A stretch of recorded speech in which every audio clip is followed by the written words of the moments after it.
Okay, guys, starting on day one of the merge, there has been an exploit happening, and I'm going to show this. How I happened to get nabbed by it is I got this email from Coin Tracker. Told me I had a airdrop. Now, you'd expect that your tax provider would filter out anything that might be malicious, and if they don't know that it's not malicious, would not send it to you in the first place. They have decided not to answer my emails as a way to shut me up. So I'm going to show them how well that works. Okay, now over here, I want you to see these two spaces right here. It shows like that because it was a reject. Now, if someone had the keys to my wallet, it would show up as a spend, but it just disappeared because under the merge, they can do something called a proxy spend, and they can forge that. Once it's forged, they can empty out your wallet, and all you have to do is reject a transaction, make a deposit, or something like that. So let's see what these say here. All right, so under the tab, it says 0 USDC.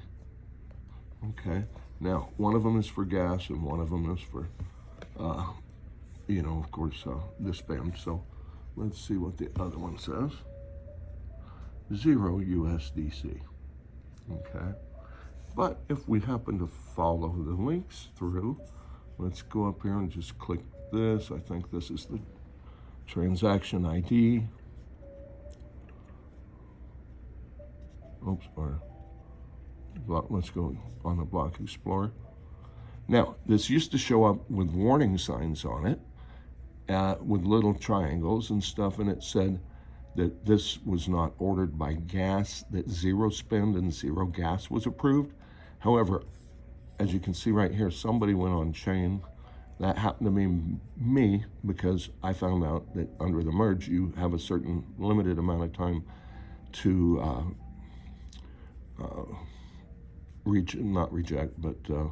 revoke a transaction. And so I did. And so that revoke actually makes it look more like a legit spend.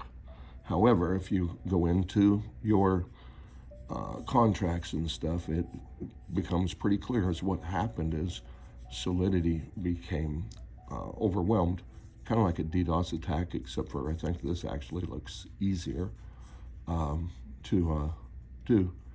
And anyway, it had all sorts of problems, said it was bubbling with failures, but yet they let it go through because it was overwhelmed. And let's look at some of the reasons why. I think I put that on the other computer. Okay, yeah, here, like I said, it started on day one of the merge. Oh no. Okay, well, here's the transaction ID on chain here. Okay, it had these little triangles all the way, and I didn't know it was going to take them off, but it still shows unverified. But at the time, it said 0 spend and 0 approved. And see, here's where you can revoke them and stuff. But I was a couple days late. Now, let's see. This is, if you look at it, it is, oh wait, you can't look at it. It's a screenshot. All right. Well, let's look at some of these others then. This is what it looked like before it was revoked. And now there's only 4 of those little blue boxes that let you revoke because that one has been revoked, but it was way late.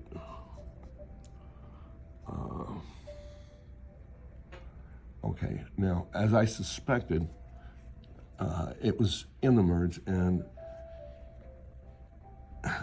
you see, the gas fees aren't being spent from the sender. They're being spent from the recipient by using bots that are overwhelming the Solidity logic. And And if you see there, it actually started happening on the exact day of the launch of the merge. So, unknown caller. I've got arrows pointing to stuff. The fees as a recipient started happening on the days of the merge.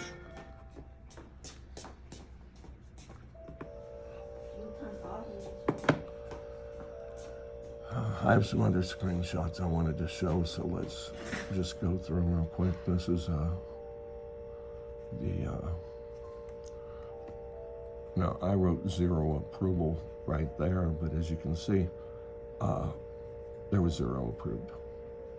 These 2 blocks I already showed you already were empty, where they should say the gas that was approved and the $29,000 spend, $29,400. Like I said, I ended up at that malicious site because of CoinTracker sending me an email. And how would you ever suspect that your tax company wouldn't know that something wasn't malicious before they sent it to you? And they decided to silence me by not answering me. So we're going to make sure they get some good mention. Now, it shows you here that it was revoked when you click on this little guy here where I went on chain. I did take and decompiled the solidity code, which I can't scroll through on these screenshots, but it if you go through there and look, it says it was like bubbling with errors, and it had just become confused, and so decided to, instead of err on the side of caution, just err on the side of confusion, because the solidity code was doing a lot of arguing with itself and asking some odd questions. But anyway, there we are again with the before I had click revoked, which now there's only 4 boxes left. And I can't, since this is a screenshot, show you what it said under there, but it said that it was approved for 0 spending and 0 gas. However, there was $29,400 went with it. So this can happen without them having your keys, and that's what I'm trying to demonstrate now. Is it would look much different if they had your keys. It wouldn't show that. It would show that $29,000 went out of your wallet with being approved, you know. I didn't know that these things were going to disappear, or I would have done them all like this. This is what it shows now, but it used to show that there was 0 approved. And you can find that anybody who can read a code can decompile the solidity and see all the arguments that it made with itself and stuff before it decided that the right thing to do was just move along instead of because it become so confused, you know. So anyway, I think that's most of the screenshots, except for some from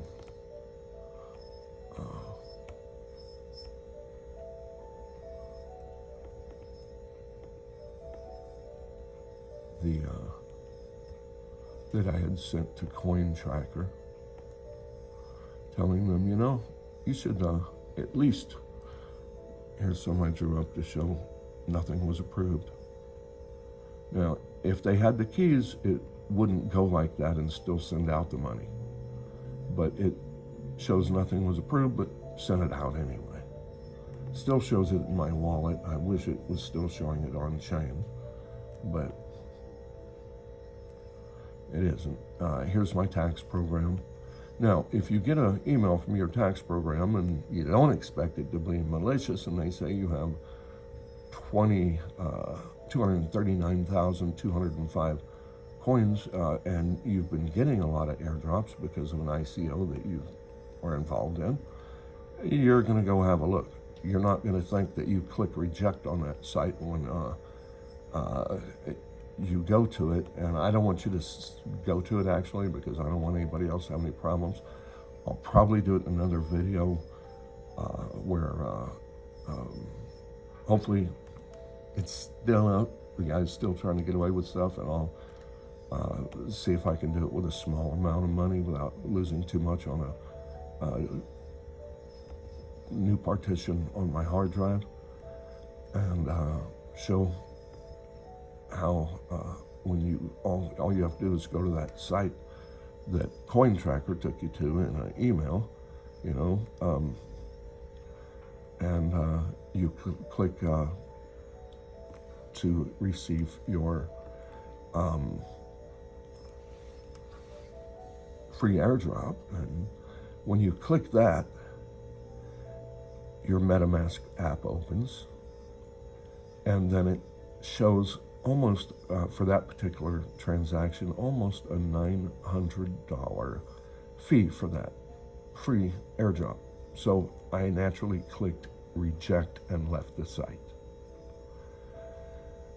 And I've dug into this so much, but I'm trying to, for expedience sake, get this up and let people see it, have a look. Hopefully some of you guys that are into coding will follow the chain and read the code and see the arguments that Solidity had with itself and why it seemed to have come to that conclusion. But to be able to make a forged spend on make a proxy spender, that's just absolutely insane that could be allowed. I'm going to go back into the MetaMask here. Yeah, it's not a screenshot. Okay. And okay.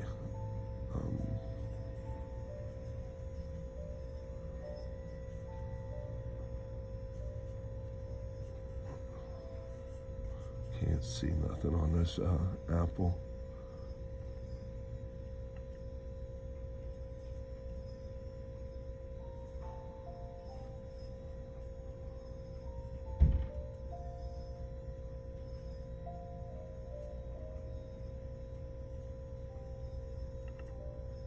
Whoops.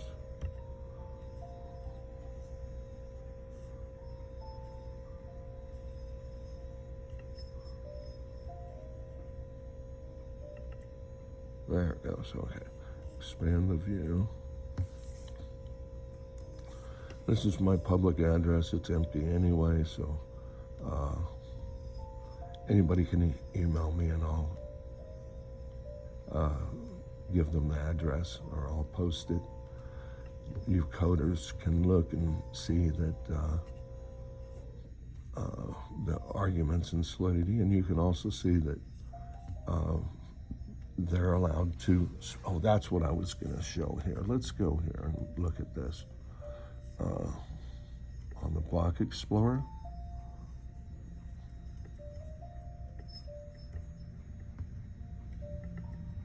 There it goes.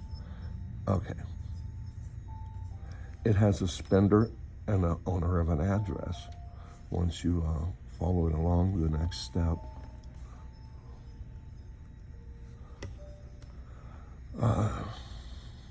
okay, it shows it coming from my wallet to them, but in another spot. Let's see where it, if I can find that, where it, let me look on the other one. It was really obvious somewhere. It was just so odd that they can create a proxy spender and they can do this and forge it and then overwhelm Solidity because, oh, that's something I didn't show. Let me find that, where Solidity says you need to publish this, verify and publish this contract, and that we had found 9 other contracts with the exact same code. That's how they overwhelmed the logic in Solidity.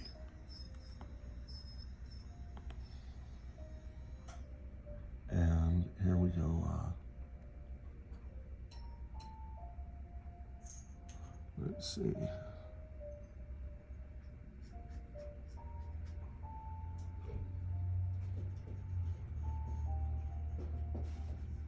one of them, it's very clear where it says spender and wallet, like it's two different entities, because they're able to do this with the merge. This is a huge hole, and let's hope that, you know, people don't lose tens of millions of dollars before somebody does something and begins to understand what's really happening here. Instead, everybody wants to say, I gave up my keys, which at this time hadn't happened. And in this wallet, had never happened before. It's not something that I would normally fall for anyway.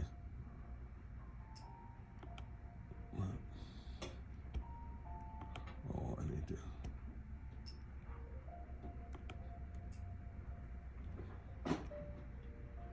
Okay, so like, see, it shows it coming from a different address and then from here to another address.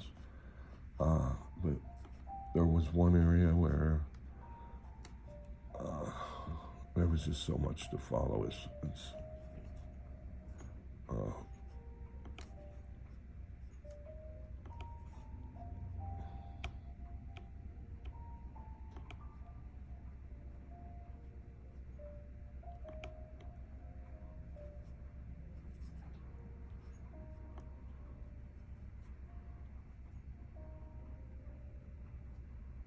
Anyway, on chain too, they have the tools to decompile the Solidity code. And if you can do Java, you can pretty much read it. I haven't done any coding for 30 years, but it was pretty simple to understand when I started going through it. But anyway, I'll make another video here later. I'm not an expert at making videos and stuff. I wish I could edit and stuff, but anyway, just to show you what's going on.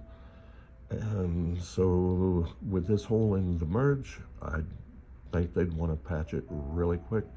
The more people that look at this, especially you guys that can code, the quicker this will get patched, and you know, the less people will get hurt and stuff. But let me see if I can get a good shot at my public address here, so you guys can go there. Maybe I'll paste it in the link in the bottom of the video at YouTube. Let's see.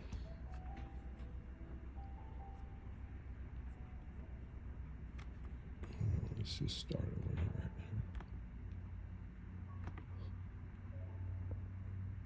here. Yeah, I've been having problems with my MetaMask ever since too.